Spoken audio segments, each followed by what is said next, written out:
Coin பொறுத்த வரைக்கும் நம்ம எதுக்காக வாங்குகிறோம் அந்த பர்பஸ். டாலர் மாதிரி போடணும் அப்படின்னு நினச்சோம்னா அதில் ஹூக் வச்சு வாங்கிக்கணும். இல்லை என்னுடைய இன்வெஸ்ட்மெண்ட் ஆங்கிளில் நான் வாங்கிக்க போகிறேன் அப்படின்னா பிளைன் காயின் வாங்கிக்கலாம். அதுலேயுமே ஒரு முக்கியமான விஷயம் இருக்குது. அந்த பிளைன் காயின் வாங்கிட்டீங்க அப்படின்னா நீங்கள் அதை உங்களுடைய அவசர தேவைக்கு அதை கொண்டு போய் அடகு வச்சு பேங்க்கில் ஒரு எமர்ஜென்சி கேஷ் வேணும் அப்படின்னா அதை வைக்க முடியாது பிளைன் காயினாக இருந்தால். ரிசர்வ் பேங்க்குடைய சட்ட விதிகள் படி பிளைன் காயினுக்கு பாருக்கு லோன் தரக்கூடாது, ஆபரணங்களுக்கு மட்டும்தான் லோன் தரணும் அப்படின்னு சொல்லி சட்டத்திட்டம் இருக்குது. அப்படின்றப்போ அந்த பிளைன் காயினுக்கு மேலே ஒரு ஹூக் வச்சு இருந்தால் அதை வந்து அவங்க பேங்க்கில் ப்ளட்ஜ் பண்ண முடியும்.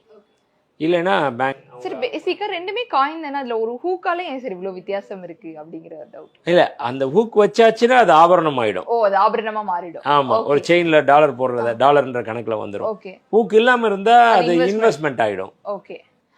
அவங்க இன்வெஸ்ட்மெண்ட்டுக்கு வந்து அவங்க லோன் தர மாட்டாங்க, ஆபரணத்துக்கு தான் லோன் தருவாங்க. ரேட் ஆஃப் இன்ட்ரெஸ்ட் கூட கம்மி தான். இப்போ நேஷனலைஸ் பேங்க்கில் பார்த்தீங்கன்னா இப்போலாம் ரொம்ப கம்மியாகிடுச்சு. அதுவும் அக்ரிகல்ச்சரல் லேண்டு வச்சுருக்கவங்க, அதனுடைய பட்டா வச்சுருக்கவங்க, விவசாயிகள், குறிப்பாக சொல்லப்போனால் நார்மல் பர்சன் போய் வச்சார், அது பாதி பேருக்கு தெரியாது. நார்மல் பர்சன் போய் வச்சாங்க அப்படின்னா அவங்களுக்கு ஒரு ரேட் ஆஃப் இன்ட்ரெஸ்ட் இருக்கும்.